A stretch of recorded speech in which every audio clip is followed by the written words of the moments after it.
Hello friends, आपके अपने YouTube channel GK winners में आप सभी का बहुत बहुत स्वागत है। आज मैं प्राचीन भारतीय इतिहास के इम्पोर्टेंट टॉपिक मौर्य काल पार्ट 2 के साथ उपस्थित हूँ। वीडियो को लास्ट तक देखिएगा। अगर मेरी मेहनत पसंद आए तो एक लाइक ज़रूर करें और चैनल पर नए हों तो चैनल को सब्सक्राइब करें। चलिए शुरू करते हैं मौर्य काल।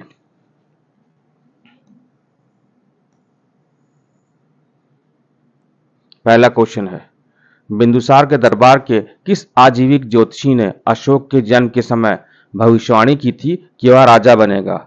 सही सही आंसर है पिंगलवत्स। अगला प्रश्न है, एक महत्वपूर्ण बौद्ध स्रोत अशोक वंदन के अनुसार अशोक की मां कौन थी? सही उत्तर है इसका शुभद्रांगी।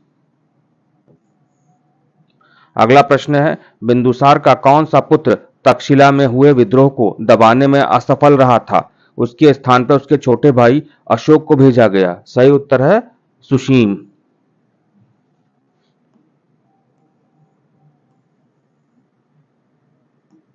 अगला प्रश्न है, अशोक के किस एकमात्र पुत्र का नाम उसके अभिलेखों में देखने को मिलता है? सही उत्तर है तिवर।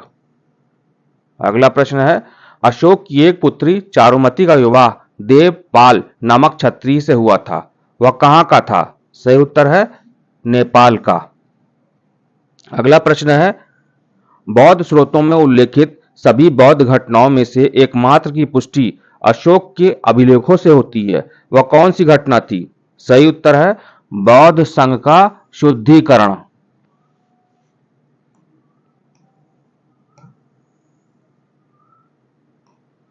अगला प्रश्न है, अशोक के किस एकमात्र अभिलेख में करों का स्पष्ट वर्णन मिलता है? सही उत्तर है रुमिनदेई स्तंभ अभिलेख।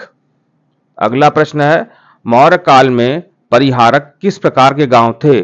सही उत्तर है करमुक्त गांव। अगला प्रश्न है, अशोक के किस अभिलेख में प्रत्येक 8 कोस की दूरी पर कुआं खोदने की चर्चा है? सही उत्तर है वृहत स्तंभ अभिलेख सप्तम। अगला प्रश्न है, अपने किस अभिलेख में अशोक ने स्वयं को अशोक राजा कहा है? सही उत्तर है मध्य प्रदेश के गुर्जरा में लघु शिलालेख प्रथम।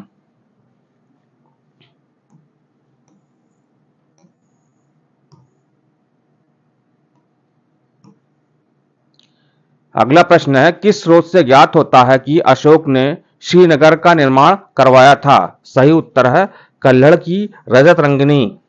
अगला प्रश्न है, कौन सा बौद्ध ग्रंथ मौर्यों की उत्पत्ति की जानकारी देता है? सही उत्तर है वंश थपकासनी। अगला प्रश्न है, अशोक के अभिलेखों को सर्वप्रथम कब और किसने पढ़ा? इसका सही उत्तर है 1837 ईस्वी में जेम्स प्रिंसेप ने पढ़ा।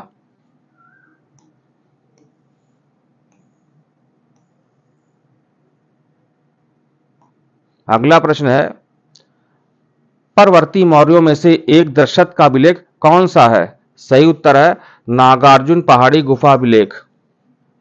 अगला प्रश्न है, किस मौर्य शासक के पश्चिमी एशिया के यूनानी शासक सेल्यूकस निकेटर के साथ वैवाहिक संबंध थे?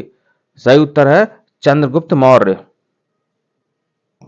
अगला प्रश्न है, बिंदुसार के दरबार में सीरिया के एंटियोकस प्रथम का यूनानी राजदूत कौन था?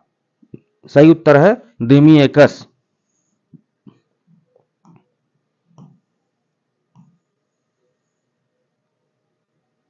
अगला प्रश्न है, उत्तराधिकार के युद्ध में किस मंत्री ने उसके भाइयों के विरुद्ध अशोक की मदद की? सही उत्तर है राधागुप्त। अगला प्रश्न है, अशोक के किस बृहद शिलालेख में कुशल प्रशासनिक व्यवस्था पर बल दिया गया है?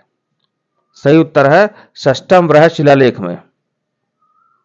अगला प्रश्न है, शहरी क्षेत्रों का न्यायिक अधिकारी कौन था? सही उत्तर है महामात्य। अगला प्रश्न है, किस बृहद शिलालेख में अशोक के धम्म का संक्षिप्त रूप तथा उसकी व्याख्या है? 11वां बृहद शिलालेख में।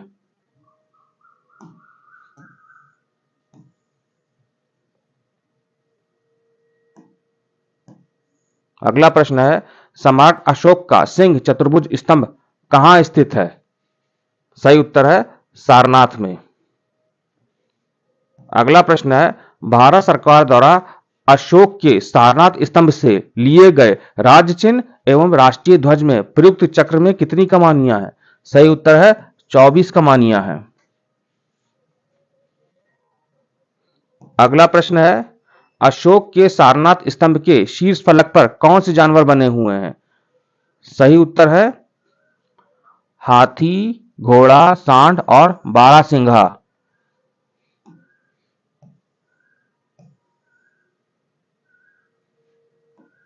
अगला प्रश्न है,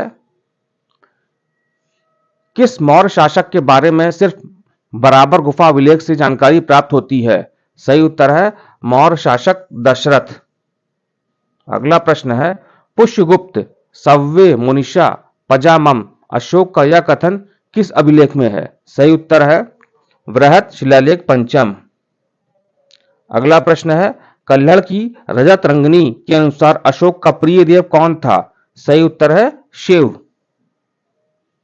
अगला प्रश्न है, किस अभिलेख में अशोक ने बुद्ध, धम्म और संघ में अपनी आस्था व्यक्त की है तथा बुद्ध को भागवत कहा है? सही उत्तर है भावरू लघु शिलालेख।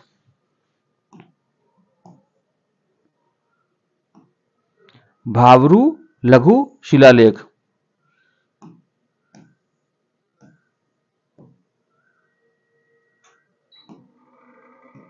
अगला प्रश्न है, स्मारकों के लिए पत्थरों का बड़े पैमाने पर प्रयोग किसने प्रारंभ किया? सही उत्तर है अशोक ने। अगला प्रश्न है, अशोक की किस रानी ने उसकी अत्यधिक दानशीलता का विरोध किया? सही उत्तर है तिसरख्खा। अगला प्रश्न है, मौर्य काल में निर्माण के दौरान किस वस्तु का अत्यधिक प्रयोग होता था? तो इसका सही उत्तर है लकड़ी। अत्यधिक प्रयोग लकड़ी का होता था।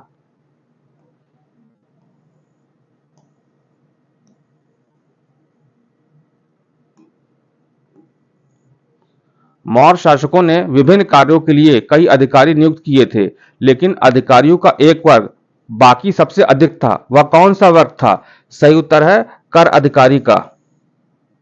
अगला प्रश्न है, अशोक के धम्म को क्या कहा जा सकता है? सही उत्तर है सामाजिक नैतिक आचार संहिता। अगला प्रश्न है, किस स्थान पर एक ही वृहत और लघु स्तंभ है? सही उत्तर है इलाहाबाद। अगला प्रश्न है, दिल्ली सल्तनत का वह कौन सा सुल्तान मेरठ तथा टोपरा स्थित अशोक के स्तंभों को दिल्ली लाया? सही उत्तर है फिरोज शाह तुगलक।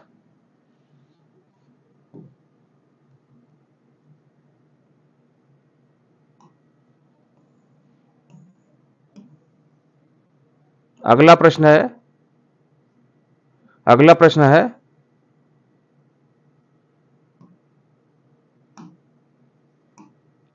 ब्राह्मी लिपि को पढ़ने की विधि किसने खोज निकाली थी? सही उत्तर है जेम्स प्रिंसेप ने। अगला प्रश्न है, सौंदरानंद किसकी रचना है? सही उत्तर है अश्वघोष की रचना है। अगला प्रश्न है, अशोक के अधिकांश अभिलेखों की भाषा कैसी है? सही उत्तर है प्राकृत।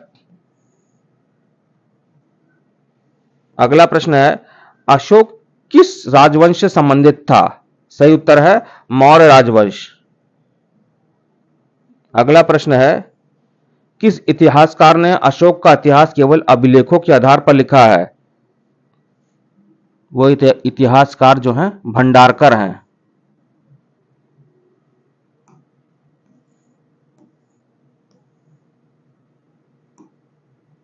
अगला प्रश्न है, सप्तांग सिद्धांत को किसने प्रतिपादित किया? सही उत्तर है कौटिल्य ने। अगला प्रश्न है, दशरथ का नागार्जुनी पहाड़ी गुफा अभिलेख कहां है? सही उत्तर है बराबर में। अगला प्रश्न है, शक संवत की शुरुआत किसने की? सही उत्तर है कनिष्क ने की। अगला प्रश्न है, विशिष्टाद्वैत दर्शन शास्त्र का प्रतिपादन किसने किया था? सही उत्तर है रामानुजाचार्य ने।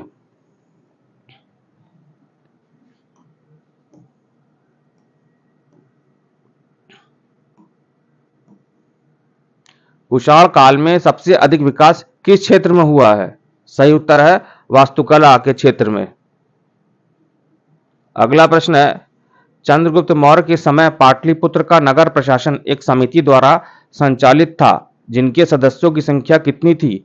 सही उत्तर है इनके सदस्यों की संख्या 30 थी, 30 सदस्य थे। अगला प्रश्न है, बिंदुसार के दरबार में सीरिया के शासक एंटिथोकस प्रथम के राजदूत के रूप में मैगस्थनीज के स्थान पर कौन आया? सही उत्तर है उनके स्थान पर डायमेकस आए। अगला प्रश्न है, पाटलिपुत्र किसका प्राचीन नाम है? सही उत्तर है पटना का।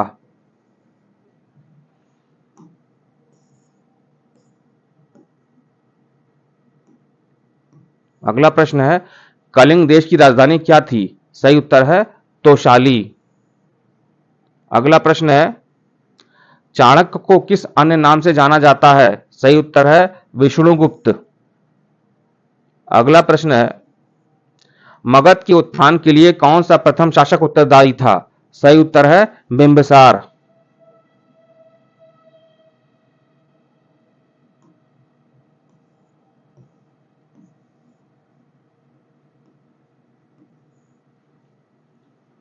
लुम्बिनी गौतम बुद्ध का जन्म स्थान था।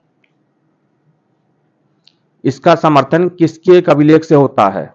सही उत्तर है अशोक के अभिलेख से। फिर से सुनिए, लुम्बिनी गौतम बुद्ध का जन्म स्थान था, इसका समर्थन किसके एक अभिलेख से होता है? तो सही उत्तर है अशोक के अभिलेख से। अगला प्रश्न है, अशोक के किस शिलालेख में एक ग्राम के भू राजस्व में रियायत का उल्लेख है? सही उत्तर है लुम्बिनी का स्तंभ लेख। अगला प्रश्न है, अशोक की धम्म नीति का मुख्य सिद्धांत क्या था? सही उत्तर है स्वनियंत्रण। अगला प्रश्न है, भारत में अशोक का शासनकाल कितना था? सही उत्तर है 273 से 232 ईसा पूर्व।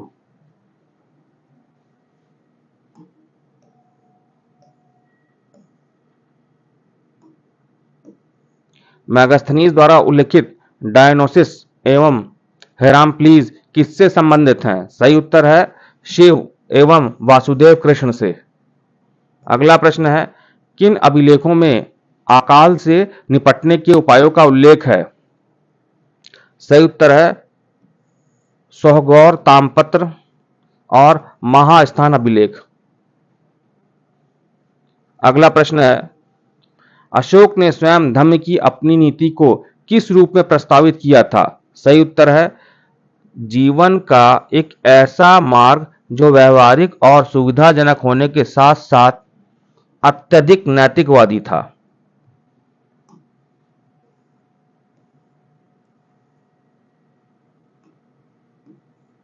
अगला प्रश्न है, सामाजिक विषयों में अशोक की सर्वाधिक क्रांतिकारी धारणा क्या थी? इसका सही उत्तर है जन्म, विवाह एवं यात्राओं आदि के समय किए जाने वाले निरर्थक कर्मकांडों का विरोध। अगला प्रश्न है, सार्थवाह किससे कहते हैं? सही उत्तर है व्यापारियों के काफिले के प्रधान को। अगला प्रश्न है, अशोक ने बौद्ध होते हुए भी हिंदू धर्म में आस्था नहीं छोड़ी, इसका क्या प्रमाण है? सही उत्तर है इसका देवानाम प्रिय की उपाधि।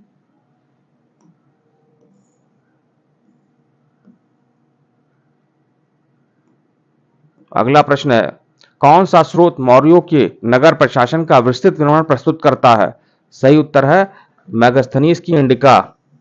ये इंडिका जो है ये बुक है।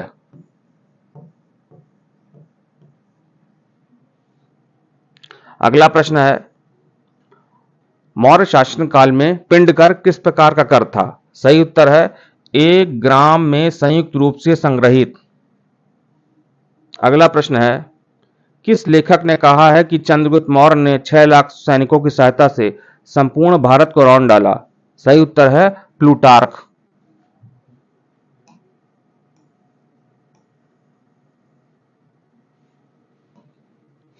अगला प्रश्न है, अर्थशास्त्र में दिए गए वर्णन के अनुसार अंतपाल नामक अधिकारी का क्या कर्तव्य था? सही उत्तर है मार्गों की सुरक्षा व उनका रख रखाव। वो मार्गों की सुरक्षा करते थे और उनका रख रखाव करते थे। चलिए अब आते हैं मौर्यकालीन शासकीय पद। पहला प्रश्न इसका, प्रशस्ति कौन थे? ये कारागारों के अध्यक्ष थे। कर्मांतिक कौन थे? ये उद्योगों एवं कारखानों के प्रमुख थे। नेक्स्ट है, सन्निधाता कौन थे? ये राजकीय कोषों का अध्यक्ष थे। नेक्स्ट है, दंडपाल कौन थे? ये पुलिस एवं विभाग का अध्यक्ष थे। नेक्स्ट है, समाहर्ता कौन थे? ये कर के संग्रहकर्ता थे।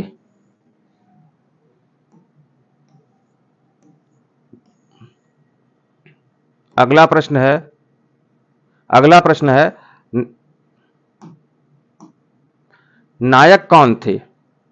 ये नगर रक्षा का अध्यक्ष थे। नेक्स्ट है, पौर कौन थे? पौर जो थे नगर के कोतवाल थे। व्यवहारिक कौन थे? व्यवहारिक प्रमुख न्यायाधीश थे। नेक्स्ट है, मौर्यकालीन कंटक शोधन क्या थे? ये आपराधिक कोर्ट थे। नेक्स्ट है, मौर्यकालीन दैवारिक क्या था? ये महल के अधिकारी होते थे।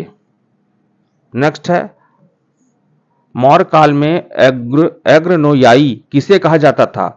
ये सड़क निर्माण अधिकारी होते थे।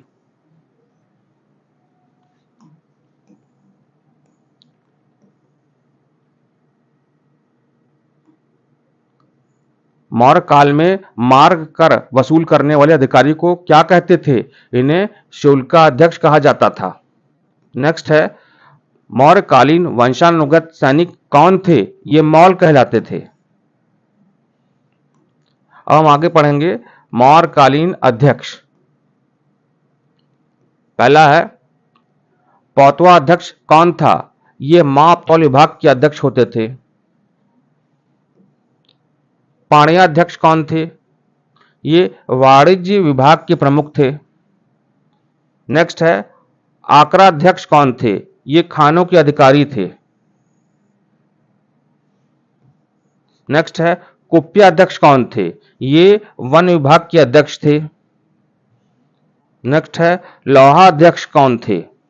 ये धातु विभाग के अध्यक्ष थे। नेक्स्ट है, लक्षणाध्यक्ष कौन थे? ये टकसाल के अध्यक्ष थे।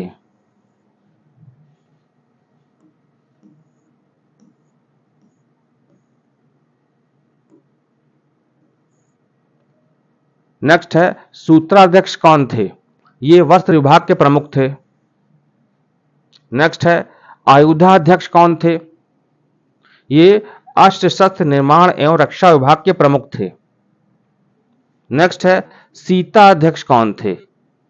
ये राजकीय कृषि का प्रबंधक थे। नेक्स्ट है, विविता अध्यक्ष कौन था? ये चारागाहों के अधिकारी थे। नेक्स्ट है, देवता अध्यक्ष कौन थे? ये धार्मिक संस्थाओं के प्रमुख थे। नेक्स्ट है, गोध्यक्ष कौन थे? ये पशु विभाग के अध्यक्ष थे। नेक्स्ट है, संस्थाध्यक्ष कौन थे? ये व्यापार के प्रबंधक थे।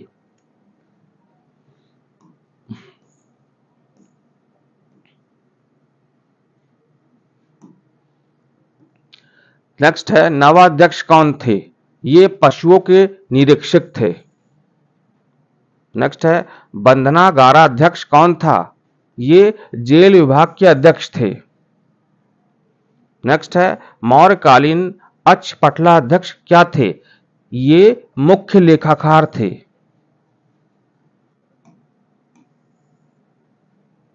इस प्रकार से मैंने मौर्य काल से रिलेटेड सभी इंपॉर्टेंट क्वेश्चंस कवर करा दिए हैं। आप लोग रिवीजन करते रहें। मिलते हैं नेक्स्ट वीडियो में एक नए इंपॉर्टेंट टॉपिक के साथ। Good day, take care.